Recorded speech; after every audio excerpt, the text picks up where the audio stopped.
perjalanan pengungkapan kasus pembunuhan Munir Said Talib memang sudah berjalan selama 12 tahun. Dalang intelektual kalau kita bilang terbesar dalam pembunuhan tokoh pejuang hak asasi manusia ini seolah tidak terungkap dan terbentur tembok. Untuk mengungkapnya banyak sekali drama-drama yang kemudian muncul beberapa waktu terakhir mengenai siapa dalang intelektual terbesar dalam pembunuhan tokoh pejuang hak asasi manusia itu seolah membentur tembok, dan kini masyarakat dihadapkan pada beberapa drama yang baru. Fakta bahwa pemerintah ternyata tidak menyimpan dokumen tim pencari fakta yang sebenarnya sudah diberikan sejak tahun 2005 silam. Kemudian perintah Presiden Jokowi kepada Jaksa Agung untuk mengusut dokumen ini dengan memeriksa pihak-pihak terkait, termasuk pemerintahan sebelumnya juga mendapatkan tantangan dari sejumlah elit dari Partai Demokrat. Sebegitu sulitkah kita menuju pengungkapan dan penuntasan yang hakiki dari kasus kematian Munir? Malam hari ini kami akan membahasnya bersama Mas Eko Sulistyo, Deputi Bidang Komunikasi Politik, Kepala Staf Kepresidenan. Selamat datang Mas Eko. Terima kasih sudah datang kembali di sini untuk membahas masalah ini. Memang masalah ini harus terus dibahas, jangan pernah bosan Mas. Karena kita juga tidak bosan untuk menunggu kelanjutan dari kasus pembunuhan Munir ini. Juga, gitu. Ya, kemudian ada Mas Arswendo Atmawiloto, budayawan kita yang tadi sudah mengungkapkan suara hatinya. Dan bergabung bersama kami lewat sambungan telepon dari Bandung, Jawa Barat, ada Bang Rahlan Nasidik, juru bicara Partai Demokrat yang juga mantan anggota TPF Munir. Selamat malam Bang Rahlan. Selamat malam, selamat malam. Malam Bang Rahlan. Saya akan ke Bang Rahlan dulu ini. Ini yang mengejutkan dari rilis pernyataan Anda beberapa waktu yang lalu ketika kita mengetahui bahwa dokumen TPF itu tidak ada, Istana Kepresidenan tidak merasa memiliki dokumen TPF itu. Kemudian Presiden kan memerintahkan Jaksa Agung untuk menelusuri dokumen ini ke orang-orang misalnya TPF, kemudian mungkin saja pemerintahan sebelumnya. Tapi kemudian muncul reaksi yang cukup keras dari Anda. Kabarnya Jaksa Agung diperintahkan untuk memeriksa SBY dan kemudian mendapatkan reaksi keras dari Partai Demokrat. Apa komentar Anda nih Bang Rahlan terkait hal ini? Klarifikasinya. Yang pertama, mengenai dokumen yang hilang, yang disebut-sebut hilang itu, saya ingin ingatkan bahwa beberapa nama yang direkomendasikan untuk diperiksa oleh TPF ya, itu sudah pernah dihadapkan ke pengadilan dan kemudian bahkan dipidana. Artinya sebetulnya Kejaksaan Agung punya dokumen itu, karena kan prosesnya kan menggunakan referensi dari TPF. Jadi saya ingat betul ketika pada saat saya bersama teman-teman TPF menyerahkan beberapa dokumen, menyerahkan dokumen laporan TPF, laporan akhir TPF kepada Presiden, itu kemudian pada hari yang sama bisa dicek lah di berita itu Sekretaris Kabinet Pak Sudi Silalahi ketika itu langsung mendistribusikan laporan tersebut kepada Kejaksaan Agung, kepada Kapolri, kepada BIN, dan kepada beberapa pihak lain. Yang harus diingatkan itu dokumen sebetulnya berdasarkan sejarah pembentukan TPF, itu memang dokumen yang sifatnya diharapkan sebagai dokumen pro justisia.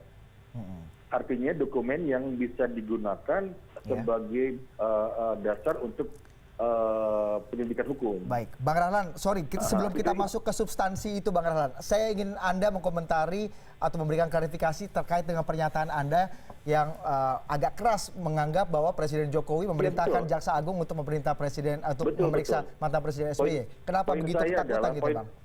Poin saya adalah yang pertama itu soal dokumen itu dibilang hilang, saya mau bilang bahwa dokumen itu pasti ada di Jaksa Agung. Jadi tidak hilang, ada di Kejaksaan gitu Bang ya? Harusnya ada. Kenapa? Karena itu kan dipakai untuk proses penuntutan yang kemudian membuat dua nama yang direkomendasikan dalam dokumen tersebut itu kemudian diadili. Itu berarti Jaksa Agung punya harusnya. Nah yang kedua, yang sepanjang hubungannya dengan Pak SBY, saya menganggap bahwa pernyataannya Saudara Teten Mas Duki, Kepala Staf Kepresidenan, yang setelah saya periksa ternyata beliau yang memberikan pernyataan bahwa Presiden akan diperiksa oleh Jaksa Agung dalam konteks dokumen yang diklaim hilang itu, menurut saya adalah perbuatan yang menurut saya kurang bijaksana. Karena pertama, tentu saja tidak ada perbuatan pidana yang dilanggar oleh Pak SBY dalam soal dokumen tersebut. Mungkin memeriksanya meminta keterangan biasa mungkin, Bang Rahlan, tidak memeriksa dalam kaitan. Sama aja kan, itu kan Jaksa Agung yang diminta untuk melakukan proses hukum, kan kata Pak, kan begitu pernyataannya. Sekarang diperiksa di berita-beritanya. Kan sebetulnya kalau mau semacam menggunakan etika kolegial begitu ya. Yang paling mudah kan sebetulnya Pak Jokowi bisa memanfaatkan niat baik dan kepedulian Pak SBY untuk berbagi informasi. Caranya mudah, ya angkat telepon aja dong, tanya ke Pak SBY ada di mana, begitu loh ya kan. Itu lebih bijaksana kalau menurut saya. Jadi kalau Istana Kepresidenan mengaku, Bang Rahlan, kalau Istana Kepresidenan mengaku bahwa dokumennya tidak ada di Kementerian Sekretariat Negara, intinya Istana tidak memiliki dokumen itu, jadi tidak wajar jika Istana meminta kepada Pak SBY gitu misalnya, melalui Jaksa Agung untuk meminta keterangan Pak SBY gitu. Itu menurut Anda tidak wajar kalau Istana mau cari tahu dokumen. Yang tidak wajar itu juru Jaksa Agung menanyakan kepada Pak SBY. Padahal Presiden bila memang punya niat baik, bila memang mau bersahabat kan bisa tinggal telepon aja. Itu kan bisa memberikan persepsi keliru kalau Jaksa Agung yang telepon atau yang menghubungi begitu kan, yang mencari kan perintahnya adalah mengusut kasus Munir kan Presiden kan, lalu periksa Pak SBY kan kesannya jadi keliru begitu. Kendati tentu saja tidak ada pasal apapun yang bisa disangkakan kepada Pak SBY dalam hal ini. Seberapa penting sih Bang kemudian denial Istana tidak memiliki dokumen ini terhadap perkembangan kelanjutan pengungkapan kasus Munir gitu, atau mungkin terkait dengan putusan KIP? Menurut saya, Bung Didit, mesti dibedakan antara masalah dokumen hilang dengan menganggap dokumen hilang sebagai masalah gitu. Karena sebetulnya menurut saya jika betul-betul niatnya adalah untuk meneruskan inisiatif Pak SBY menegakkan keadilan dalam kasus Munir, maka sebetulnya bila memang Presiden mau tahu, dokumen itu bisa didapatkan dengan mudah sebetulnya. Saya bisa kasih sekarang dokumennya kalau Anda mau. Anda gitu, punya tuh Bang Rahlan ya? Oh saya punya, saya tulis sebagian kok. Jadi apa yang Anda tangkap dari komentar pemerintah atau Kementerian Sekretariat Negara atau Istana Kepresidenan mengatakan bahwa Istana tidak punya, jadi gimana kita mau mengumumkan kalau kita nggak punya gitu? Kalau tidak punya, ya kan bisa dicari. Kalau misalnya mau tahu isinya bisa telepon Pak SBY, kan begitu ya. Kan mudah aja sebetulnya. Jadi jangan membuat ini menjadi seperti masalah besar gitu ya, kehilangan itu mengumumkannya di publik gitu sebelum memberikan usaha yang maksimal dalam konteks mencari dokumen tersebut. Cari dulu dong yang betul, udah dapat baru kemudian kan. Ini belum dicari kok tiba-tiba mau bikin persoalan baru seperti halnya seolah-olah bahwa masalah hilang dokumen ini sama artinya dengan bahwa kasus itu dipetieskan. Kan persepsi di publik jadinya begitu. Betul. Padahal jangan lupa bahwa nama-nama atau sebagian besar rekomendasi di dalam TPS itu sudah dikerjakan pada masa Presiden SBY. Saya saksinya loh. Sudah gitu. Dikerjakan tuh Bang ya. Jadi era Presiden SBY tidak menghilangkan dokumen, tidak mengabaikan TPF gitu-gitu ya. Tidak ada orang kan itu kan kasusnya kan diperiksa. Ada ingat bahwa setidaknya ada 3 nama besar di dalam dokumen tersebut yang diadili gitu. Dan 2 di antaranya itu kemudian dipidana gitu kan, dipidana penjara. Bahkan rekomendasi yang paling penting di dalam dokumen tersebut yakni meminta audit terhadap kinerja kepolisian yang pada masa itu dianggap tidak terlalu kooperatif ya. Pada kepemimpinan Kapolri tertentu tidak terlalu kooperatif, dalam kepemimpinan Kabar Eskrim tertentu tidak terlalu kooperatif dengan TPF, bahkan dianggap menghambat, itu kemudian menjadi berbeda. Ketika Kabar Eskrimnya diganti, itu artinya audit itu dilakukan dan kemudian juga ada perubahan pemikul tanggung jawab yang membuat kemudian nama-nama besar yang direkomendasikan dalam TPF oleh TPF itu dibawa ke depan pengadilan gitu loh. Oke. Memang ada nama lain yang belum dan pada saat itu tidak mungkin dikejar karena ada faktor-faktor serius hukum. Nah, sekarang silakan aja Pak Jokowi juga sungguh-sungguh berniat ya dibuka aja, diteruskan aja kasusnya. Harusnya ini masalah willingness saja Bang ya, kalau misalnya mau terbuka ya tinggal dibuka saja, mau dokumen pasti bisa dicari. Anda menganggap bahwa Anda menganggap bahwa pemerintahan sekarang ini kemudian ingin melempar bola kepada masa lalu gitu maksudnya Bang? Dengan menganggap bahwa ini hilang, tidak pernah ada di Kementerian Sekretariat Negara. Kesannya kan jadi begitu. Dicari belum maksimal, tiba-tiba udah cari alasan bahwa dokumennya hilang gitu ya. Kan cari dulu aja gitu. Kalau memang mau niatnya betul-betul mau meneruskan kasus, bukan membuat masalah baru untuk menutupi hal lain, harusnya menurut saya cari dulu, karena mudah saja itu.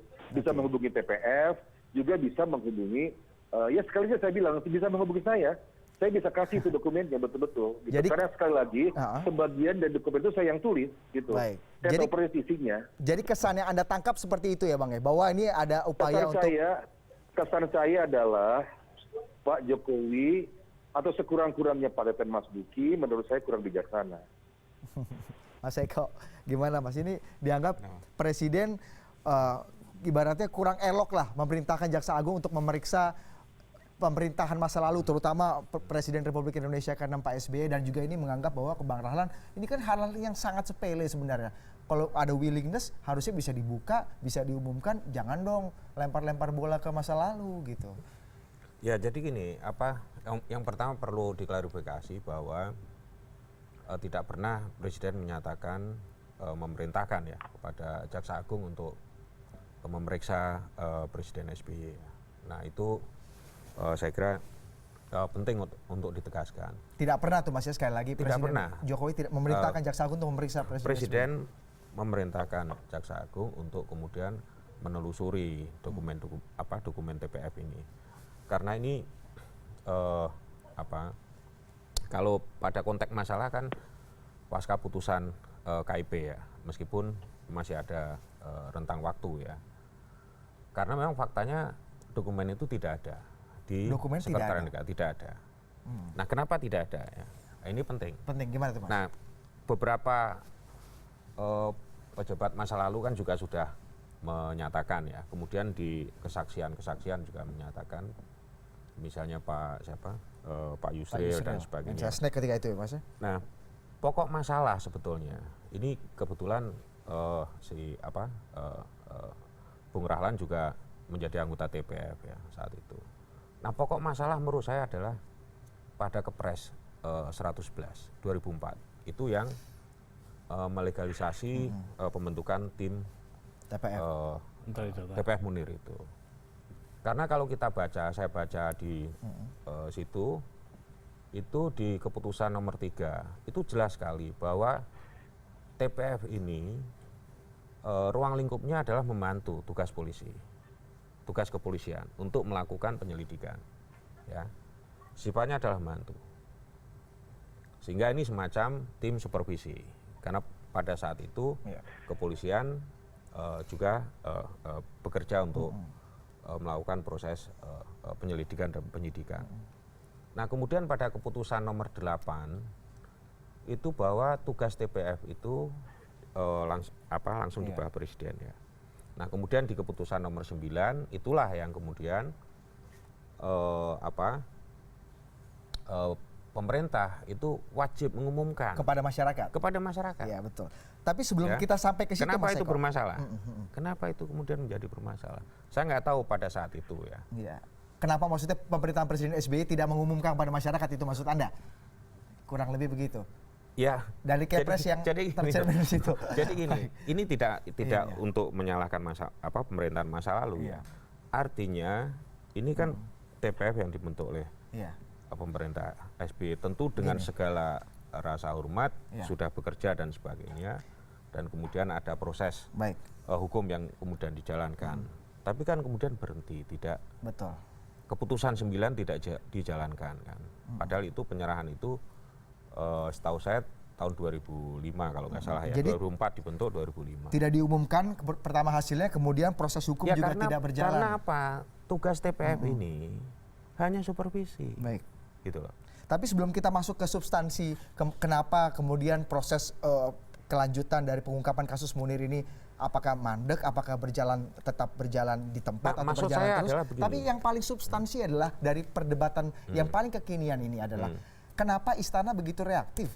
Dokumen ini hilang padahal bisa dicari di mana-mana. Memang hilang. Jadi kalau dokumen itu saya tegaskan ya, dokumen itu mengandung unsur namanya official dokumen. Ya, official dokumen itu artinya dokumen yang pertama disampaikan, ya, dan kemudian diregister. Saudara Haris waktu ada di sini dia mengatakan ini meaningnya berbeda kalau kemudian saya keluar misalnya ada orang ngasih dokumen. Ya kan? Beda gitu. Beda gitu loh. Ini secara resmi. Artinya official dokumen. Kalau sekarang misalnya kita mendapatkan dari anggota TPF sangat mungkin. Tapi sifatnya kemudian tidak official dokumen. Gitu loh. Tapi kalau kita bicara mengenai isi dokumennya kan ini kan bagaimana ada putusan KIP yang meminta pemerintah untuk mengumumkan, tapi pemerintah menolak mengumumkan karena tidak mau mengumumkan karena tidak ada dokumen resminya gitu kan Mas. Tentu ini yang kemudian sekarang lagi Presiden memerintahkan kepada Jaksa Agung dan Kapolri untuk menelusuri dokumen itu, untuk mendapatkan dokumen itu. Dokumen aslinya. Kenapa? Dokumen asli meskipun kata Bang Rahlan kalau minta Bang Rahlan juga bakal dikasih Bang Rahlan ya. Ya itu persoalannya kan kemudian tadi meaningnya atau silakan Bang Rahlan. Biar saya klarifikasi. Itu memang dalam poin 9 ya, Bung Eko ya, itu memang disebut itu kan memang pemerintah lah yang mengumumkan. Pemerintah ya, pemerintah. Ya. Bukan presiden. Bahwa presiden kepala pemerintahan benar, tetapi tidak harus presiden yang mengumumkan hal itu. Dalam tafsir saya, pengumuman sudah dilakukan ketika Mensekam sebagai bagian dari pemerintah mengumumkan bahwa dokumen telah diterima oleh pemerintah, oleh presiden yang menjadi atasan langsung ya, katakanlah begitu dari TPF pada saat itu. Dan kemudian pemerintah mengatakan bahwa hasilnya akan ditindaklanjuti oleh aparat hukum gitu.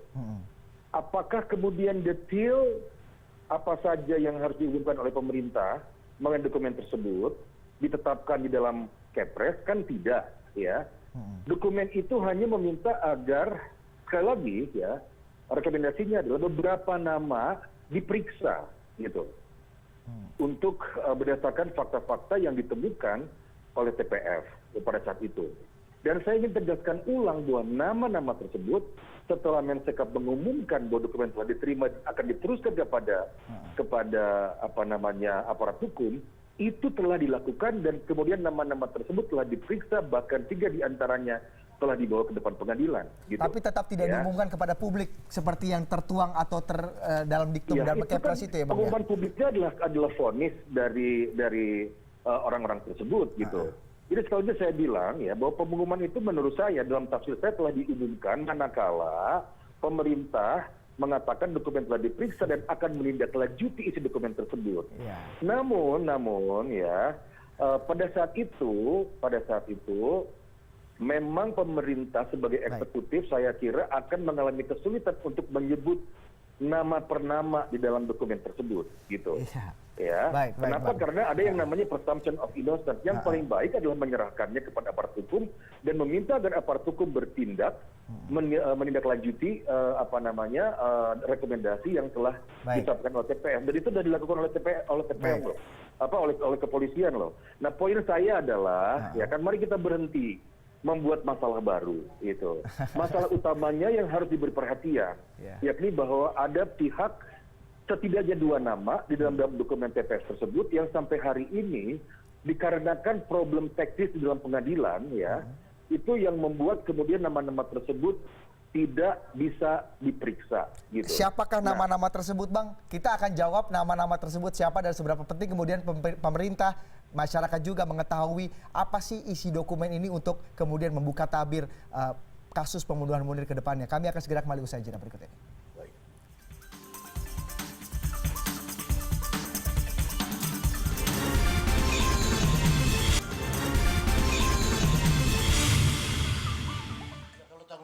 dialah yang paling bertanggung jawab secara moral sebetulnya ya, SBY yang paling bertanggung jawab secara moral, karena memang dokumen itu kan diserahkan oleh tim pencari fakta kepada SBY ya, dan itu ada tidak satu, ada 7 berkas atau 7 bundel yang diserahkan kepada SBY, masa 7-7-nya hilang. Sebetulnya tanpa harus diminta ya, SBY tidak bisa membisu dengan di tengah orang mengatakan bahwa dokumen itu hilang. Dia bisa menyatakan ada di mana atau kepada siapa bisa dihubungi untuk memperoleh dokumen tersebut.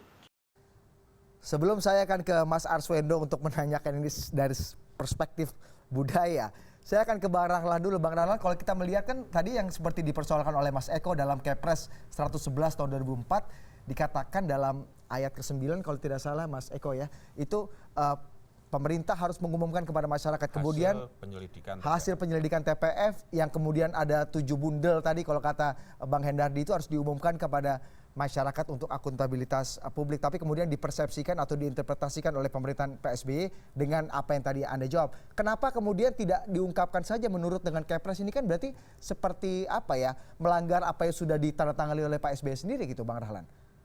Kan itu kan mesti dilihat begini, itu saya ingat saya ada 7 bundel itu ya laporan itu kan kemudian pada hari yang sama kan didistribusikan.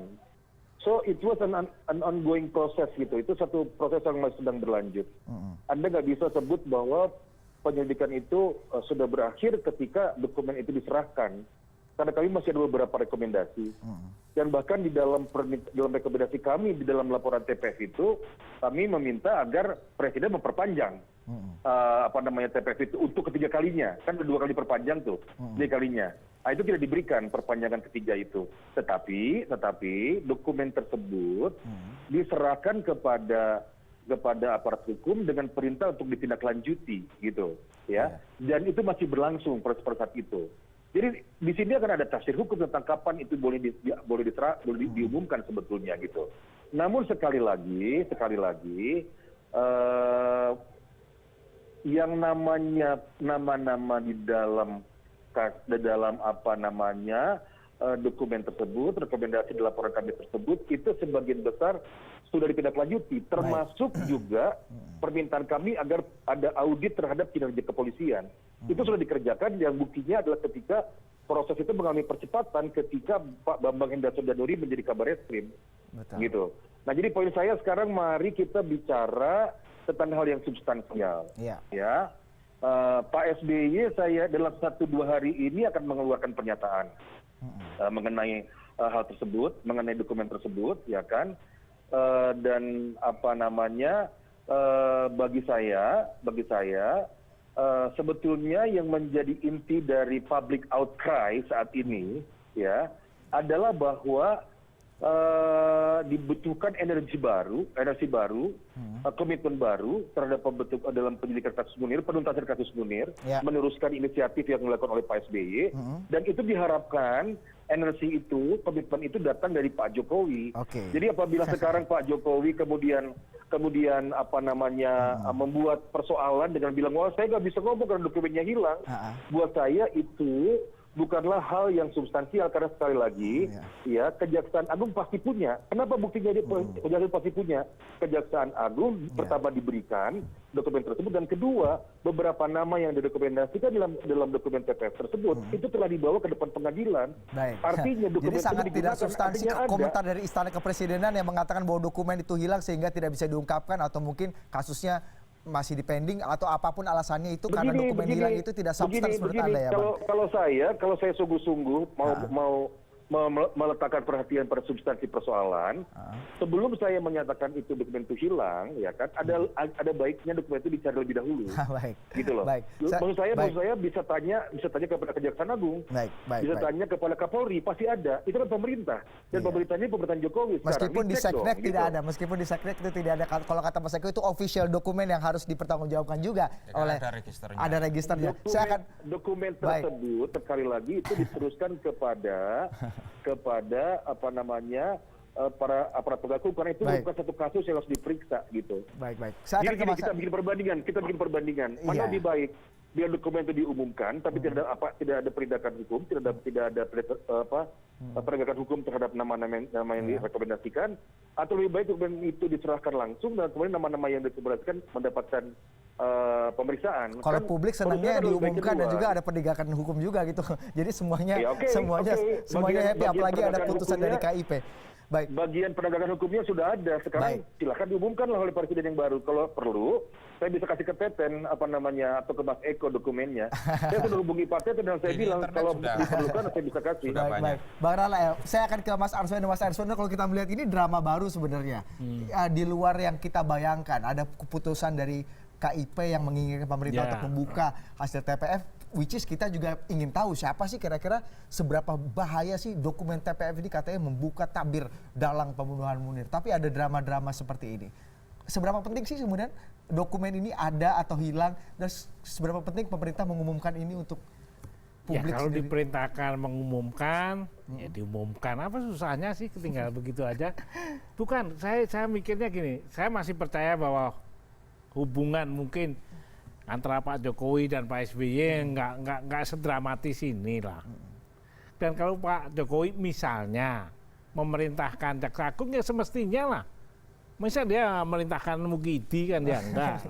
Kan merintahin saya, Arswendo tolong diurus ke Pak SBY, enggak.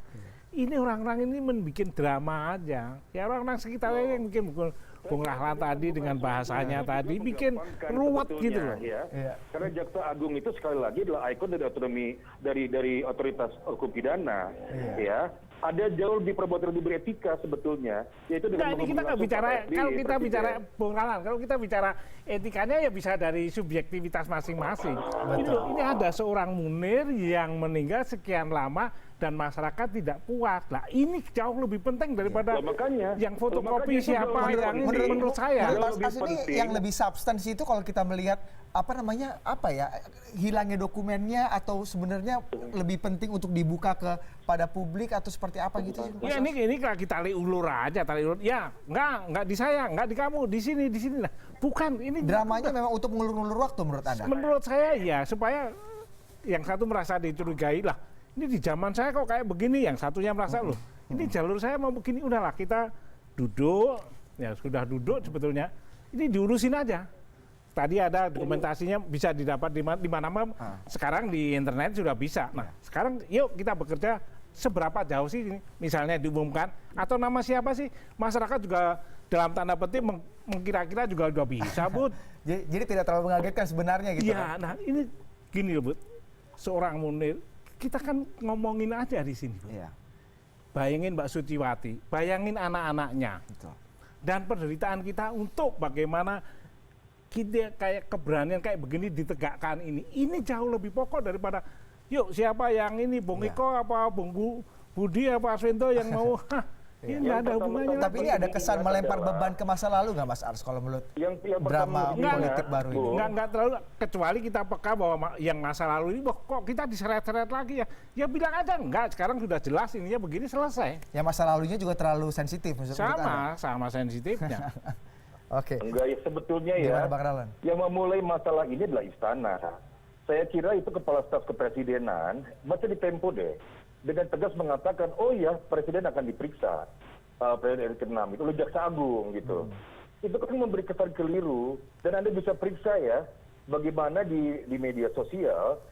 Kemudian kesimpulannya adalah Presiden SBY sengaja menghilangkan dokumen tersebut.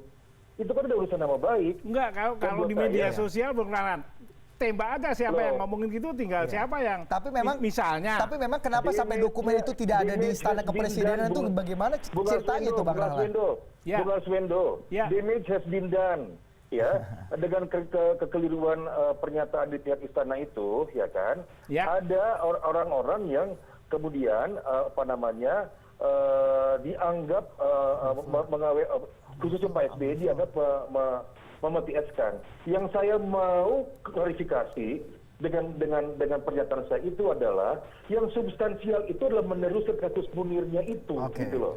Dan tidak perlu membuat masalah baru dengan kemudian membuat pernyataan yang begitu gagah itu bahwa presiden yang ke-6 itu mau diperiksa oleh Jaksa Agung karena karena dokumennya hilang begitu. Coba misalnya saya nanya di Bung Rahlan.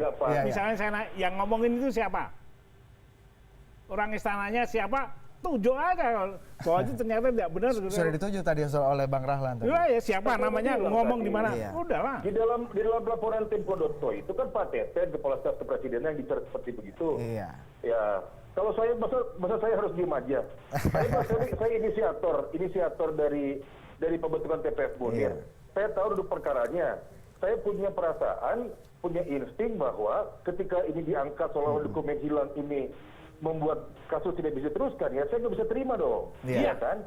Nggak benar dong. Bung Rahlan benar dalam hal ini. Sama juga yang lainnya, biarlah lebih cepat duduk diomongin. Persoalannya gini Mas Ars, kan kemudian kan publik sekarang sudah bisa mengakses, sebagian kata Mas Eko juga sudah ada di internet.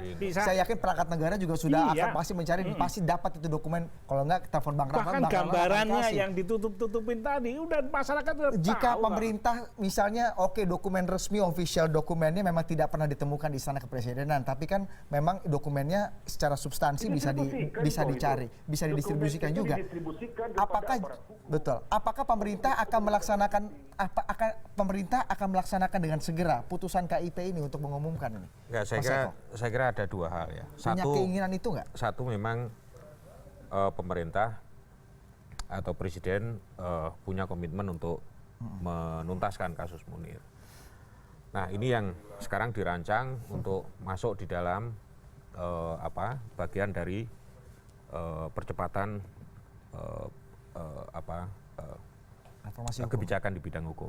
Nah, ini satu hal yang tadi sudah disampaikan oleh Bung Rahlan juga bahwa ini substansi. Ya. Nah, satu hal adalah mengenai putusan KIP. Ya. Nah, inilah yang kemudian saya katakan kenapa itu kemudian menjadi masalah. Ya. Karena kemudian bahwa berdasarkan Kepres nomor 111 tadi 2004 di keputusan nomor 9 itu. Nah, itu kan pada saat itu tidak ada Komisi Informasi Publik kan. Yeah. Nah, sekarang kemudian ada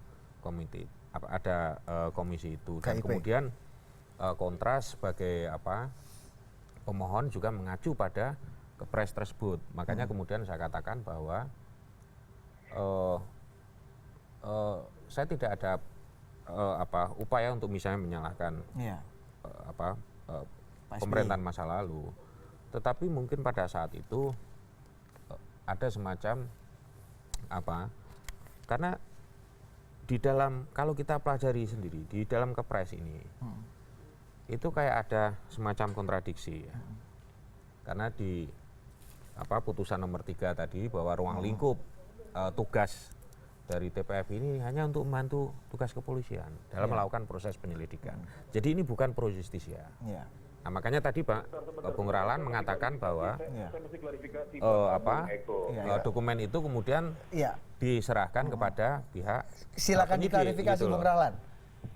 Begini, itu jadi latar belakang pendirian TPF itu mesti dijelaskan ya. TPF itu kenapa menjadi kepanjangan tangan presiden? Itu datang dari pengalaman tim gabungan pencari fakta kasus Krus-Marni. Nah, dulu kan cuma SKB Menteri, nggak kuat tuh untuk melakukan assisting kepolisian segala macam itu, ya kan, untuk membantu pendidikan dan segala macam itu. Karena itu kita benar mendorong agar tim itu mempunyai kewenangan, meminjam kewenangan presiden. Itu saya harus bilang itu ide saya membuat mengambil inisiatif dan kemudian bertemu dengan Pak SBY dengan Suci waktu itu. Ada 4 orang, ada Mulia Lubis, ada Suci, ada Mufti Mata Arim, ada saya waktu itu. Nah, saya yang menulis surat permohonan, saya tanda tangani, saya yang mengusulkan nama-nama dan segala macam. Nah, yang jelas adalah dokumen itu kenapa kemudian ada dipimpin oleh seorang aparat kepolisian, ya. Ingat kok, zaman TGPF nggak begitu, ya. Kalau di TPF ini kepalanya adalah seorang penyidik Polri, perwira tinggi Polri, Brigjen Marsudi Hanafi, ya. Dan di situ juga ada wakil-wakil pemerintah yang lain, wakil dari Kemenkumham, wakil dari Kejaksaan Agung, wakil dari Kementerian Luar Negeri. Itu dirancang sedemikian rupa agar dokumen itu itu menjadi awal atau menjadi bahan penyelidikan. Makanya saya sebut itu dokumen itu harusnya dokumen per justisia sebetulnya, gitu loh. Karena kewenangan penyidik ada di situ. Dan itu sudah dilakukan oleh pemerintahan Presiden SBY ya Bang ya? Bagaimana dokumen TPF itu menjadi landasan utama untuk penyidikan? Saya ingin ingatkan, pemimpinnya adalah seorang penyidik Polri. Ya, pemimpinnya adalah seorang penyidik Polri yang menggunakan otoritas sebagai penyidik untuk melakukan penyelidikan. Itu ada dokumen hukum, gitu. Ya, karena itu memang menjadi sangat bobotnya itu berbeda dengan laporan sebelumnya. Iya, baik. Begitu. Oke. Jadi nggak bisa dibilang bahwa laporan kami atau otoritas yang kami punya itu sama dengan yang sebelumnya. Iya, gitu. Buktikan kan gampang aja buktinya. Itu nama-nama yang di dalam yang keluar dan kemudian dimasukkan ke dalam yang dibawa ke dalam pengadilan itu nama-nama yang kami rekomendasikan. Bukan nama-nama baru yang ditemukan oleh kepolisian. Kalau pemerintah sekarang melihatnya apakah kemudian dari hasil proses hukum yang terjadi terkait dengan proses ini, kemudian dokumen TPF dan hasil rekomendasi TPF, apakah pemerintahan sebelumnya atau sampai saat ini itu masih bergerak atau berjalan di tempat, Mas Eko, untuk mengungkap kasus ini sebenarnya? Tapi dijawabnya lebih asik kayaknya, lebih asik kalau di segmen berikutnya. Kami akan segera kembali usai jeda berikut ini.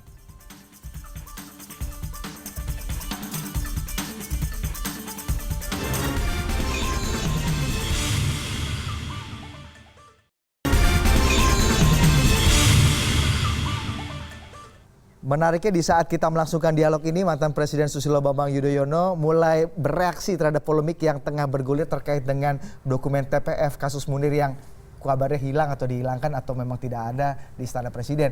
Presiden ke-6 SBY memberikan komentar terkait penelusuran dokumen TPF Munir dalam cool tweetnya. Kita akan lihat beberapa tweetannya Pak SBY beberapa waktu terakhir ini. Sudah ada beberapa tweet Mas Arswendo. Bagus. Kita bisa saksikan ada kurang dari seminggu setelah pertemuan itu kita berangkatkan tim penyidik Polri ke Belanda. Mungkin banyak yang menganggap Pak SBY atau pemerintahan SBY tidak serius dalam menangani kasus Munir sehingga kemudian Pak SBY memerlukan diri untuk mengklarifikasi langsung ini. Dan bagus. Ada tweet yang lain? Mungkin bisa kita saksikan. Ketika aktivis HAM Munir meninggal, saya masih berstatus sebagai calon presiden 3 minggu setelah jadi presiden. Ya, kemudian almarhum Munir meninggal dunia di atas pesawat Garuda menuju Amsterdam 7 September 2004. Kita bisa langsung akselerasi tweet-tweetnya yang lain. Yang menarik ini, saya amati perbincangan publik ada yang berada dalam konteks, namun ada pula yang bergeser ke sana kemari bernuansa politik. Nah, Mas Arswendo, kalau kita melihat ini Pak SBY langsung bereaksi terkait dengan apa yang kemudian muncul di publik. Apa komentar Anda? Kalau kita melihat dan bagus, saya kira kalau beberapa pejabat kita yang top berkenan menjawabin begini dengan cepat, saya kira bagus. Bahwa itu bergeser ke politik, iyalah, pastilah. Politik itu bukan apa-apa. Saya bahkan merasa diyakinkan bahwa kasus Munir ini besar, berat. Nyatanya dulu nggak bisa selesai. Nah, kalau sekarang juga tidak bisa membuka karena ini berarti ya periode 2 presiden atau 3 presiden ternyata nggak bisa menyelesaikan kasus Munir untuk membukanya ke arah. Tapi seberapa penting kemudian kan yang dibicarakan masyarakat adalah buka dong dokumennya, kemudian kita selesaikan kasusnya. Iya. Seberapa penting membuka dokumen ini atau membuka luka, membuka nama-nama yang mungkin kita anggap berbahaya gitu atau mungkin bisa menimbulkan instabilitas politik. Ini terkait dengan atau terhadap dengan kelanjutan kasus, pengungkapan kasus ini gitu menurut Anda, Mas Ars? Kita tidak bisa, baru kalau kita tidak menyelesaikan yang lama, yang dulu sudah diperiksa, sudah dilaporkan, sudah ada gini, ada rekomendasinya, inilah dibukakan. Kita bisa tahu, dulu mungkin media sosialnya belum sebanyak sekarang, tapi sekarang kan semuanya sudah bisa lebih ini. Dan menurut saya harus. Saya koreksi sedikit, Bung Arswendo. Ya. Silakan Bang Rahlan. Ya, terputus tampaknya Bang Rahlan Rasidik. Kena panggilan dari Cikeas rupanya. Mas Eko, kalau tadi Anda melihat ini secara makro ini. Ini kan kasus Munir ini mungkin kita hampir, meskipun sudah ada tersangka, sudah ada yang dipidana, sudah ada yang masuk penjara, ada yang bebas juga, tapi banyak yang menganggap ini belum tuntas. Dalang terbesarnya belum juga terungkap dan juga diadili. Menurut Anda memang prosesnya ini memang tidak serius dijalankan? Atau bagaimana? Atau Presiden Jokowi gimana? Bukan tidak serius. Ini? Artinya ini yang kemudian sekarang saya sepakat bahwa pemerintah saat ini juga memiliki semacam janji ya untuk menuntaskan masalah kasus Munir ini. Dan sekarang tadi saya katakan bahwa pemerintah sedang mempercepat upaya paket kebijakan hukum dan itu akan dimasukkan ya. Ya sebagai ini kan yang hukum ini memang paling teledor bener belum kita apa langkah konkretnya apa Mas Eko? Maksudnya begini, langkah konkretnya tentu nanti Presiden kan akan memberikan arahan. Apakah misalnya akan memerintahkan kepada kepolisian misalnya, itu kan satu policy nantinya. Tapi ini kan belum diputuskan oleh Presiden. Nah, dokumen ini itu bisa menjadi petunjuk awal, ya sama untuk kemudian bisa bisa ditindaklanjuti oleh penyidik. Ya. 2005 loh Mas dokumen ini kemudian dirilis atau diberikan kepada Pak SBY dan perangkat negara. Kenapa baru sekarang kemudian Pak Presiden Jokowi yang harus menindaklanjuti dokumennya sejak tahun 2005? Nah, itu sebagai awal ya, sebagai apa? Membuka kembali gitu lah ya. Bukan membuka, artinya ini bisa dipergunakan oleh misalnya penyidik, apakah itu dari kepolisian, nanti untuk menuntaskan masalah kasus Munir ini. Tapi kemudian juga harapan masyarakat, harapan terutama para penggiat HAM misalnya, ini kan kasus ini pasti akan diselesaikan dengan cara-cara hukum, gitu loh. Nah, tadi dikatakan juga soal teknis hukum ini kan butuh apa istilahnya cara sendiri, betul. Supaya kemudian tidak diminta nantinya ditarik-tarik misalnya bahwa di masyarakat ada persepsi ada seseorang yang punya dalang. Nah, Presiden ditarik-tarik ke situ untuk kemudian misalnya membuat nama gitu ya, membuat satu bahwa orang tersebut kemudian memiliki peran atau kemudian memiliki harus dihukum. Gitu loh.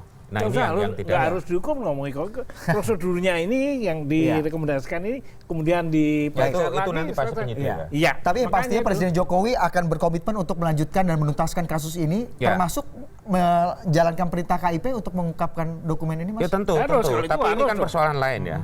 Soal KIP ini saya katakan ya. Soal KIP itu. Ini yang terakhir dari Anda, di dalam Undang-Undang 14 ya, tahun 2008 itu jelas di dalam pasal 17 ya. Di dalam pasal 17 itu ada klasifikasi soal dokumen yang bisa disampaikan oleh ke publik. Salah satunya adalah bahwa ada bagian informasi yang bisa dikecualikan. Nah, tentu itu nanti akan dikaji.